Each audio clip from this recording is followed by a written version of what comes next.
صل على سيدنا ومولانا محمد وعلى سيدنا علي وسيدتنا فاطمة وسيدتنا زينب وسيدنا حسن وسيدنا حسين وعلى آله وصحبه وبارك. اعوذ باللہ من الشیطان الرجیم. بسم اللہ الرحمن الرحیم. الحمد للہ رب العالمین والصلاة والسلام علی اشرف الانبیاء والمرسلین واہل بیتہ الطیبین الطاہرین المعصومین. سورہ مبارکہ بقرہ آیت نمبر 173 سے آیت نمبر 177، 173 سے 177 تک. پروردگار عالم نے ما قبل کے صفحے پر جو آخری آیت تھی اس میں صاحبان ایمان کو مخاطب کر کے پاکیزہ رزق کے کھانے کی دعوت دی تھی، اجازت دی تھی اور شکر کا مطالبہ کیا تھا، اور اس میں عبادت کا حوالہ بھی دیا گیا تھا. اب ایک حصر اضافی ہے. حصر اضافی یعنی ایک فہرست جس کے اندر بظاہر کچھ چیزوں کو منحصر کیا گیا ہے، مگر ظاہر ہے کہ اس معاشرے کے اعتبار سے کہ جو بہت سی ایسی چیزوں کو بھی انہوں نے حرام کیا ہوا تھا کہ جس کی ممانعت نہیں تھی، اس کے مقابلے میں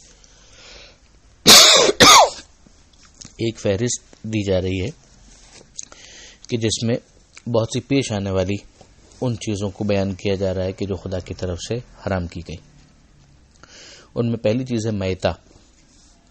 میتہ یعنی وہ جانور کہ جس کو صحیح طرح سے ذبح نہیں کیا گیا، یا وہ خود سے ہی مر گیا، یا اس کو صحیح طرح ذبح کرنے کی کوئی گنجائش ہی نہیں تھی. یہ مردار ہے، اور ظاہر ہے کہ اس کو نجس بھی مانا گیا ہے بہت سارے کیسز کے اندر، اور پھر اس کے گوشت کو بھی حرام قرار دیا گیا. اسی طرح سے خون کو حرام قرار دیا گیا، سور کے گوشت کو حرام قرار دیا گیا، اور وہ کہ جو اللہ کے سوا کسی اور کے لیے کسی اور کے نام پر ذبح کیا جائے اس کو بھی حرام کیا گیا. یہ ایک فہرست ہے کہ جس کے اندر 4 چیزوں کو بیان کیا گیا.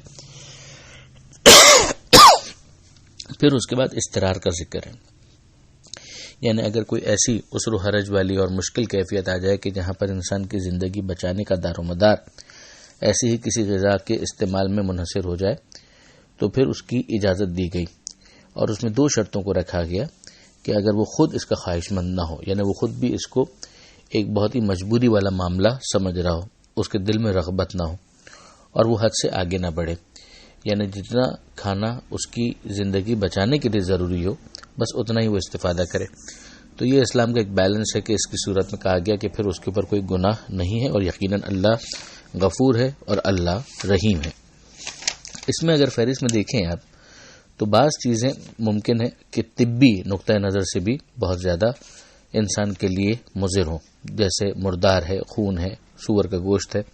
بہت سے ڈاکٹرز اور بہت سے سائنسدان اس حوالے سے اپنی تحقیقات رکھتے ہیں. اسلام نے تو بہرحال ان کو حرام کیا، مگر جو ہم آخری چوتھی چیز دیکھتے ہیں اس میں تو ذہن کو خالصتاً توحید کی طرف متوجہ کرنے کے لیے، ورنہ ظاہر ہے کہ اگر اللہ کا نام نہ لیا جائے اور ذبح کر دیا جائے تو حلال گوشت جانور بھی حلال نہیں رہے گا، حرام ہو جائے گا. تو اس میں طبی نقطہ نظر سے یا میڈیکل پوائنٹ آف ویو سے کیا نقصان ہو سکتا ہے، مگر یہ ذہن انسانی کی تربیت ہے اور اسے خدا کے ذکر کی طرف متوجہ کیا گیا اور شرک سے بیزاری کی طرف اس کو آمادہ کیا گیا ہے. یہ بھی واضح ہے کہ یہ جو چوتھی کیٹیگری ہے کہ جسے اللہ کے نام کے سوا کسی اور کے لیے ذبح کیا گیا، یہ ویسے بھی میتہ کے اندر یا مردار کے اندر شامل ہے، مگر اس کی اہمیت کی وجہ سے اس کو الگ سے بھی بیان کیا گیا. یہیں پر ایک اور بات کی طرف بھی توجہ رہے کہ اگر اللہ ہی کے نام پر ذبح کیا گیا، مگر اس ذبح کا یا اس گوشت کے کھلانے کا ثواب اگر کسی بزرگ کو ہدیہ کر دیا جائے تو اس کے اندر کسی قسم کا کوئی حرج نہیں ہوگا اور کوئی پرابلم نہیں ہوگی. یعنی نام پر اللہ ہی کے ذبح کیا جائے، مگر ظاہر ہے کہ انسان اس گوشت کو استعمال کر رہا ہے، اگر غریبوں میں کھلا رہا ہے تو جو ثواب ہو رہا ہے اس کو اگر وہ نظر کر دے کسی بزرگ کی بارگاہ میں کہ اے پروردگار اس کا جو ثواب ہے وہ میں ہدیہ کرتا ہوں فلاں کو، اس میں کوئی حرج نہیں ہوگا. اپنے بزرگوں کی ایصال ثواب کے لیے اگر وہ اس طرح سے کھلائے اس میں بھی کوئی پرابلم نہیں ہوگا. پھر اس کے بعد پروردگار عالم نے اگلی آیت کے اندر ارشاد فرمایا کہ یقیناً وہ لوگ جو اللہ نے نازل کیا اس کو وہ چھپاتے ہیں کتاب میں سے اور وہ قیمت وصول کرتے ہیں اس کے ذریعے سے. تو جو بھی وہ قیمت وصول کریں گے وہ تھوڑی ہی ہوگی. یہ وہ لوگ ہیں کہ جو اپنے پیٹ میں آگ بھر رہے ہیں، آگ کھا رہے ہیں. ان سے قیامت میں اللہ گفتگو نہیں کرے گا، یعنی انہیں اس قابل بھی نہیں سمجھے گا کہ ان سے بات کی جائے، اور نہ ہی انہیں سراہے گا، نہ انہیں پاک کرے گا، اور ان کے لیے دردناک عذاب ہے. اس میں ایک مرتبہ پھر ان اہل علم کا ذکر آ رہا ہے کہ جن کی طرف عوام رجوع کرتے ہیں.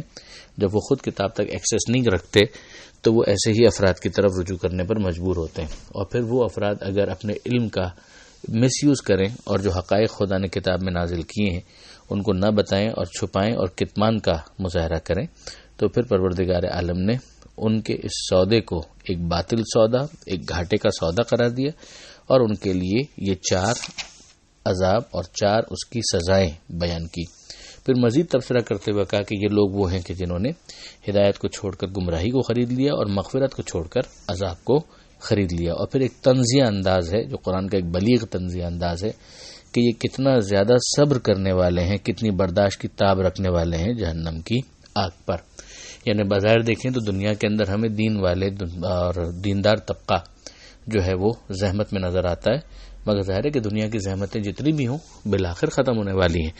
تو ان کے مقابلے میں وہ افراد کہ جو دنیا کی راحتوں کو لے کر آخرت کے آگ کے عذاب کو برداشت کرنے کا حوصلہ رکھتے ہیں، تو ان کا یہ مذموم صبر عجیب ہے کہ جو خود بذات ہی تعجب آور ہے، کہ جس کے اوپر ایک انتہائی سرپرائزنگ کیفیت ڈیولپ ہونی چاہیے. پھر پروردگار فرماتا ہے کہ یہ اس لیے کہ ان لوگوں نے اللہ نے جو نازل کیا کتاب کو حق کے ساتھ، اور انہوں نے کیا کیا، ان لوگوں نے یقیناً اختلاف کیا ہے کتاب کے اندر، اور پھر وہ اس کے اندر بڑی سخت تفرقہ بازی کے اندر پڑ گئے. شقاق بعید کے اندر، شقاق یعنی تفرقہ اور شقاق بعید یعنی انتہائی سخت تفرقہ، یہاں پر بعید اس معنی کے اندر بیان کیا گیا ہے. تو اب یہ سمجھ میں آتی ہے بات کہ کتاب کے ذریعے سے تو ہونا یہ چاہیے تھا کہ شیرازہ بندی ہوتی، مگر یہاں پر تو شیرازہ بکھرتا چلا جا رہا ہے، جیسے کہ سنسیریٹی نہیں ہے. اگلی آیت جو ہے وہ بہت اہم آیت ہے اس اعتبار سے کہ اس کے بارے میں پیغمبر اکرم صلی اللہ علیہ وآلہ وسلم کا یہ فرمان بھی ہے کہ من عمل بہذہ الآیہ، کہ جو اس آیت پر عمل کرے تو گویا اس کا ایمان کامل ہو گیا. فقد استکمل الایمان، اس نے ایمان کو کامل کر لیا. بڑی اہم آیت کہ جس میں پروردگار فرماتا ہے کہ نیکی یہ نہیں ہے البر، یعنی نیکی کا کمال کہ تم اپنا رخ مشرق یا مغرب کی طرف کر لو. یہ وہی مس انڈرسٹینڈنگ کہ اگر ایک انسان قبلے کی طرف رخ کر لے تو بس باقی کچھ کرنے کی ضرورت اسے نہیں ہے، جبکہ قبلہ شعار ہے، اس کی بڑی اہمیت ہے، وہ انسان کی دین کے اعتبار سے ایک پہچان بن جاتا ہے، لیکن یہی سب کچھ نہیں ہے. تو پھر نیکی کیا ہے، نیکی کا کمال کیا ہے؟ ولیکن البر، اس کے اندر پہلی چیز ایمان کے حوالے سے کہی گئی کہ اللہ پر، آخرت پر، ملائکہ پر، کتاب پر اور انبیاء پر ایمان. اب ظاہر ہے کہ اس کی جو جزیات جو اس کے ساتھ جڑی ہوئی ہیں وہ اسی کے اندر کور ہو جاتی ہیں. تو یہ ایمان کا باب تھا جو یہاں پر بیان ہوا. پھر اس کے بعد کہا گیا وہ آت المالا، کہ یہ مال خرچ کرتے ہیں اللہ کی محبت میں. اور کن پر خرچ کرتے ہیں؟ رشتہ داروں پر، یتیموں پر، مسکینوں پر، اور جو مسافر بیچارہ ہو جائے یعنی فرزند راہ ہو جائے. اپنے علاقے میں ہو سکتا ہے کہ وہ بہت پیسے والا ہو، مگر بہرحال مسافرت کی وجہ سے اگر کوئی پرابلم آ گئی ہے اور اب اس کے پاس مال نہیں ہے تو فی الوقت یہ پریشانی میں آ گیا ہے.